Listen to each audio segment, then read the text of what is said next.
여러분, 혹시 여러분의 인간관계는 어떤가요? 맑은 강물처럼 시원하게 흐르나요? 아니면 이런저런 찌꺼기들 때문에 좀 흐려져 있나요? 오늘은 우리 삶에서 정말 중요한 이 관계라는 물줄기를 어떻게 다시 맑게 회복할 수 있을지 그 깊은 통찰을 한번 들여다보겠습니다. 자, 그럼 바로 본론으로 들어가 보죠. 우리에게 가장 큰 기쁨을 주는 게 바로 사람이잖아요. 그런데 왜 동시에 가장 깊은 상처를 주는 것도 사람일까요? 우리 모두 한 번쯤은 이 질문 앞에서 고민해 본 적 있을 겁니다. 이 질문에 대해서 이현주 목사님은 현대사회의 관계 문제를 아주 날카롭게 짚어내는데요. 바로 우리의 관계가 본질을 잃고 마치 비즈니스 거래처럼 변해버렸다는 겁니다. 사람 그 자체를 보는 게 아니라 나에게 어떤 이득을 줄 수 있는 수단으로 보게 되었다는 거죠. 정말 아픈 지적이에요. 그런데 참 아이러니하죠. 우리를 아프게 하는 것도 사람이지만 결국 우리를 다시 일으켜 세우고 따뜻하게 안아주는 것도 사람이거든요.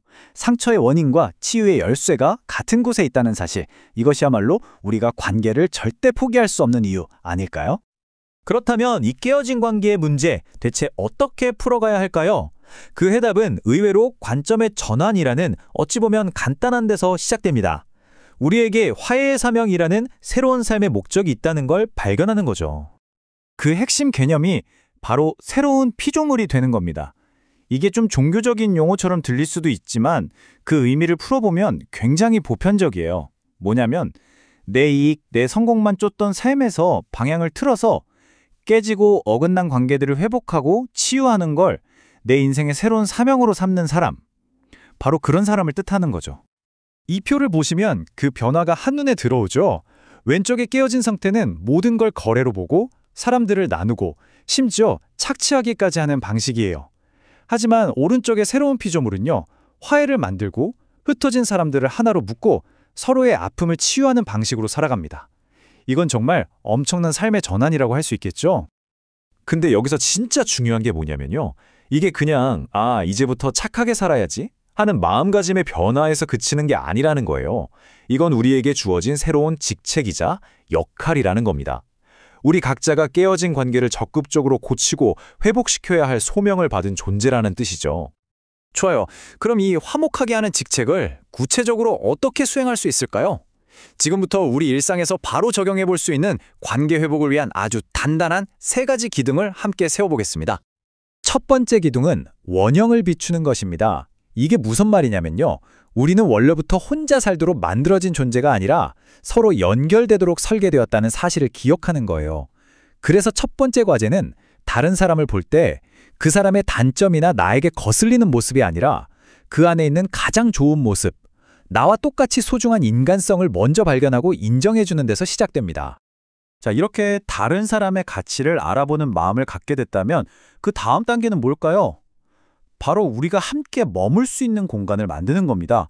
두 번째 기둥, 신뢰와 희망이 가득한 안식처를 만드는 일이죠. 이 안식처를 만드는 아주 구체적이고도 강력한 2가지 규칙이 있어요.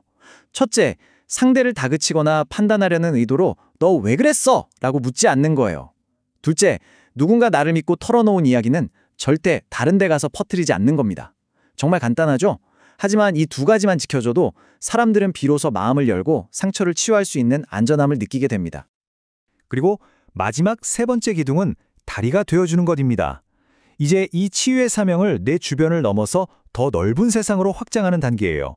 끊임없이 편을 가르고 경쟁을 부추기는 세상 속에서 우리는 그 분열을 연결하는 다리가 되어야 합니다. 다른 사람을 밀어뜨리는 사람이 아니라 넘어진 사람에게 손을 내밀어 일으켜 세워주는 사람. 그게 바로 우리의 새로운 역할입니다. 물론 이 모든 게 말처럼 쉽지는 않을 겁니다. 저도 알아요. 그래서 우리는 성공의 기준 자체를 바꿔야 합니다. 완벽해야 한다는 무거운 짐은 좀 내려놓고요. 대신 방향이라는 새로운 나침반을 손에 들어야 합니다. 이 나침반 비유가 정말 기가 막히지 않나요? 나침반 바늘을 가만히 보면요. 늘 미세하게 떨리고 있어요. 가만히 있질 않죠. 하지만 그 바늘은 아무리 흔들려도 결국엔 언제나 북쪽이라는 단 하나의 방향을 가리킵니다. 우리 삶도 마찬가지라는 거죠. 바로 이 지점에서 이현주 목사님의 말이 큰 울림을 줍니다. 우리의 삶이 흔들리는 건 너무나 당연한 일이라는 거예요. 중요한 건 완벽하게 멈춰서는 게 아니라 흔들리면서도 우리가 나아가야 할 방향, 그 방향만큼은 화해로 분명하게 설정해 두는 겁니다. 그러니까 진짜 목표는 실수를 한 번도 하지 않는 완벽한 사람이 되는 게 아니에요. 그게 아니라 관계 속에서 넘어지고 흔들릴 때마다 다시 치유와 연결이라는 북쪽을 향해서 방향을 고쳐잡는 것, 그 꾸준한 과정 자체가 바로 화해의 여정인 셈입니다. 마지막으로 존 던의 이 유명한 말로 오늘 이야기를 정리해 볼까 합니다. 우리는 결코 혼자 떠 있는 섬이 아니라는 것. 우리 모두는 거대한 대륙의 일부로 서로 단단히 연결되어 있다는 이 진실. 오늘 우리가 나눈 이야기의 핵심을 다시 한번 되새겨주는 말이죠. 자, 이 모든 내용을 마무리하면서 여러분 각자에게 마지막 질문 하나를 던지고 싶습니다. 지금 여러분의 세상에서 여러분이 세운 벽을 허물고 따뜻한 다리가 되어줘야 할 사람은 과연 누구인가요?